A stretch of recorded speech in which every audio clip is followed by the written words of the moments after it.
Brothers and sisters, let me tell you how the night began. At exactly 2:17 a.m., Ouagadougou time, my phone rang. On the other end from Riyadh was none other than Crown Prince Mohammed bin Salman. His voice was urgent, deliberate, and heavy with meaning.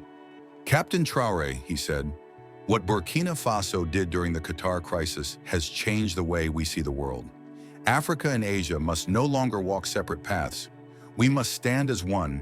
He was speaking of something greater than defense, greater than oil or nuclear weapons or wealth. He was speaking of unity, of a new order rising in the global south. You see, when Saudi Arabia and Pakistan signed their mutual defense agreement last month, the world dismissed it as routine. Another ceremony, another piece of paper between two old allies. What no one realized was that a spark had been lit. A single clause, "An attack on one shall be considered an attack on both," became the foundation for something much larger. But the true turning point was not written in Riyadh. It was written here, when Africa stood firm against Israeli aggression in Qatar. When I condemned the strikes on Doha, 15 African nations rallied. Ambassadors were recalled from Tel Aviv. UN votes shifted overnight, and the world witnessed something it had long forgotten: the moral authority of Africa when it speaks with one voice. That is what the Crown Prince told me on that early morning call. "Your leadership showed us the future. When Africa and Asia unite, the empires listen. Within hours of that conversation, the ripples spread. The UAE foreign minister boarded a midnight flight to Ouagadougou. The Emir of Qatar called directly. Bahrain's king dispatched sealed pouches through emergency diplomatic channels. Suddenly, the defense pact signed by Pakistan and Saudi Arabia was no longer just bilateral.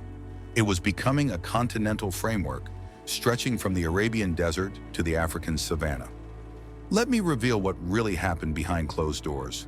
When Prime Minister Shehbaz Sharif of Pakistan landed in Riyadh, he was greeted not with ordinary protocol, but with F-15 fighter escorts and a full royal welcome.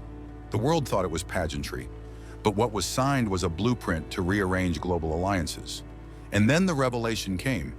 Pakistan's defense minister confirmed that their nuclear deterrent was covered under the pact. Nuclear protection extended over the guardian of Islam's holiest sites. For the first time since 1947, a nuclear-armed Muslim nation had promised to defend Saudi Arabia with the full weight of its arsenal. Israeli strategists panicked. American defense contractors calculated losses. European diplomats whispered of balance shifts. And Beijing and Moscow quietly adjusted their models of the Middle East. Within days, the UAE was on the phone. "We want the same guarantees," Crown Prince Mohammed bin Zayed told Islamabad. Qatar, still reeling from Israeli air raids, recognized the necessity immediately, especially after Africa rallied to its defense. Even Bahrain, despite housing the U.S. Fifth Fleet, began confidential talks. Their officials told me bluntly, "American promises mean little if Washington won't shield us from Israeli bombs." But here's the twist no one foresaw. Africa entered the equation. Our voice, our unity, and our votes became the factor that tipped the balance. When I condemned the Israeli strikes, Africa stood behind me. When I called Netanyahu, the consequences rippled far wider than Tel Aviv expected. For the Gulf monarchies, the lesson was undeniable. African diplomatic weight combined with Asian resources creates unstoppable momentum. And so the Crown Prince made his offer. Not symbolic words, but hard commitments. $2 billion in development funds for Burkina Faso, military training, intelligence sharing programs, and, most importantly, a guaranteed seat at the defense table. His message was clear: if Burkina Faso is attacked, the aggressor will face not only our people, but Saudi resources and Pakistan's nuclear deterrent. Then came the secret delegations. For 3 weeks, under the cover of night, planes landed in Ouagadougou without fanfare. The Pakistani ISI Director General, the Saudi Defense Minister, the UAE's intelligence chief, Qatar's military attaché, Bahraini envoys. They gathered here on African soil to ask one question: could Burkina Faso anchor this alliance for Africa? The vision they laid out was extraordinary. Not a simple pact, not another Cold War-style bloc, but a sovereignty protection network. Integrated military procurement, shared intelligence channels, coordinated diplomacy at the UN, a unified voice across 3 continents. The scale? 500 million people, economies exceeding $4 trillion, military power that combined nuclear deterrence, advanced air defenses, cyber capabilities, and even space technologies. And beyond hard power, the leverage of 60+ UN votes and control over vast energy reserves. I considered it carefully. I consulted with African Union partners. I measured the risks and the opportunities. Then I gave my answer. Burkina Faso joins, but with conditions that protect African sovereignty. African resources remain in African hands. No member state supports sanctions against an African nation. Any threat to African borders is treated as a threat to the alliance itself. The response was unanimous acceptance. Saudi Arabia expanded its development promises to the entire Sahel. Pakistan pledged its nuclear shield to any African ally facing existential danger. The United Arab Emirates committed billions for African infrastructure. Qatar offered to host coordination centers. Bahrain promised maritime intelligence. This, my cabinet and I understood, was a turning point. Africa was no longer isolated. Washington, of course, panicked.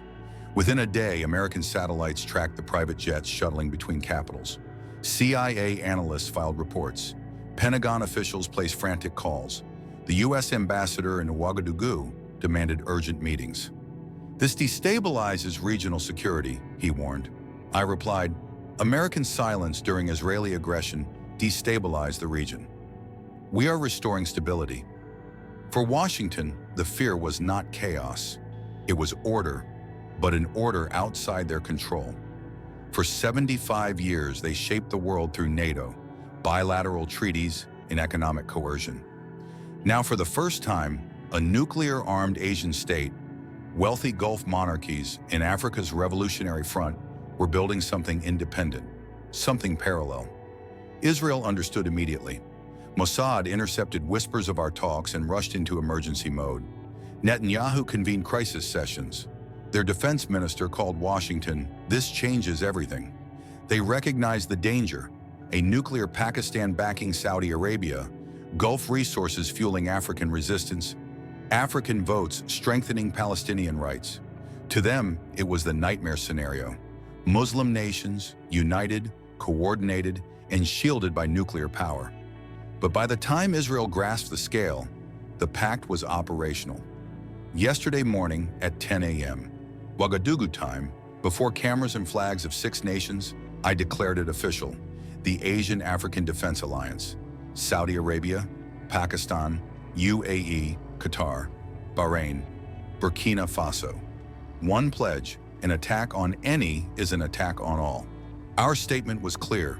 We defend territorial integrity. We oppose foreign interference.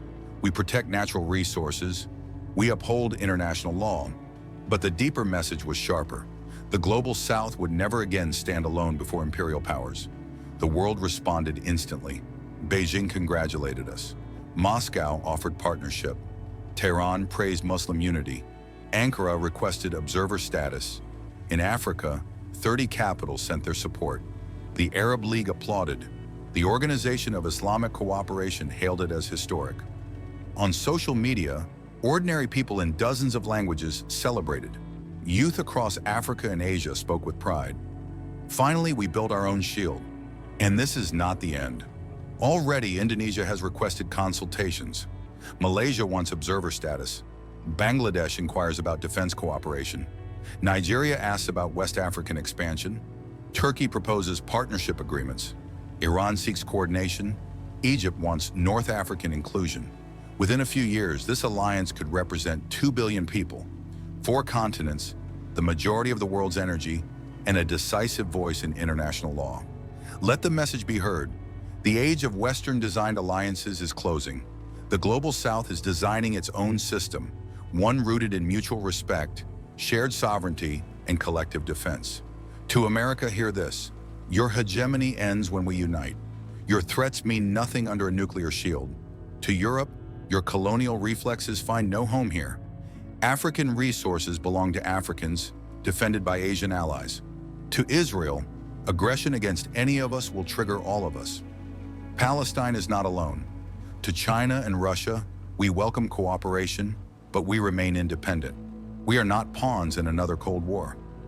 Brothers and sisters, the tide has shifted. We are the generation that refused to bow to old empires. We are the generation that built our own power. And with this alliance, the Global South rises towards sovereignty, equality, and a future that belongs to us all.